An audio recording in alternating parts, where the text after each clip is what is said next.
The women of the U.S. soccer team are world champions again. Playing in its third straight final, Team USA beat the Netherlands 2-0 in Lyon. It's a record fourth title for the Americans and their second in a row. It was just the second time the Netherlands team has appeared in the Women's World Cup.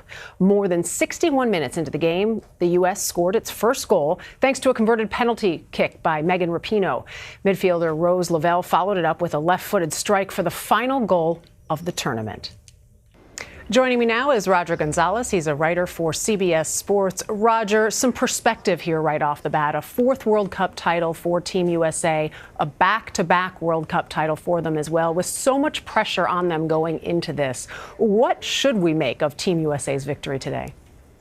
Yeah, it was just one of those complete U.S. performances where they have created so many chances. They're just looking to score, and it took a while to get going. But this is a team that once again has faced some adversity, and they've passed the test. We saw, in the knockout stage leading up to this, having to hold on to some leads, and here we saw them needing that goal in the second half. I think the Netherlands had the U.S. right where they wanted them in the second half on the hour mark, 0-0, trying to get some moment of magic to stun the U.S. And really just the U.S., the quality that this team has, fighting as hard as they can, defending so well. That moment came through that clear penalty kick on Alex Morgan that Megan Rapinoe put away, and the U.S. are once again clear-cut champions in this tournament. Yeah, we see those goals from a 34-year-old Megan Rapinoe and then 24-year-old Rose Lavelle. What do we make of this idea of always sort of handing that torch to the next generation on this team?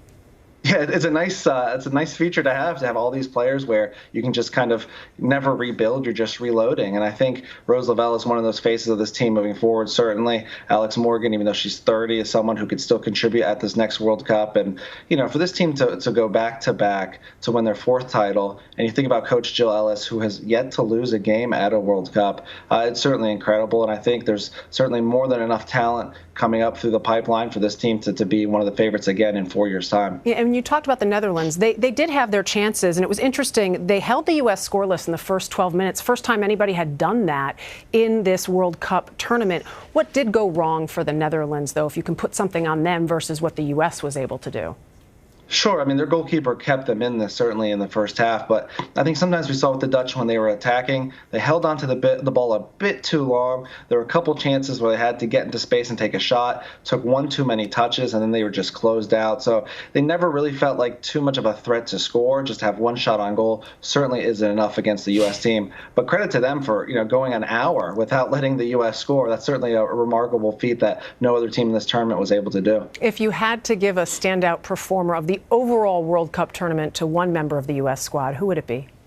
That's tough, but I would just go with Megan Rapinoe because of all the goals she had in the knockout stage, obviously scoring in the final after missing the semifinal. Someone who's been really vocal, not afraid to say what she thinks. I think there are a lot of people who look at that and respect her for that, and she's certainly the face of this team. She's the person I'll most remember for her signature celebrations, for her big goals, and someone who has really cemented herself as a legend of this game in the U.S. I think there's a lot of talk going into this about this being a tipping point for U.S. women's soccer. There's the lawsuit in regards to pay that's out there, the pressure that I mentioned on this team coming in to repeat as World Cup champions, some of the celebrations that were even criticized throughout. So if this was the tipping point, have things tipped in favor, shall we say, for the U.S. women at this point?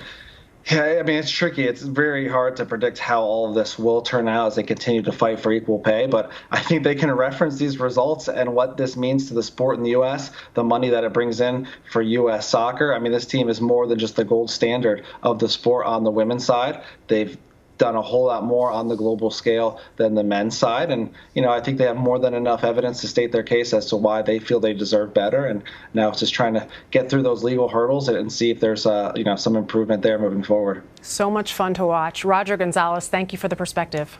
Thank you.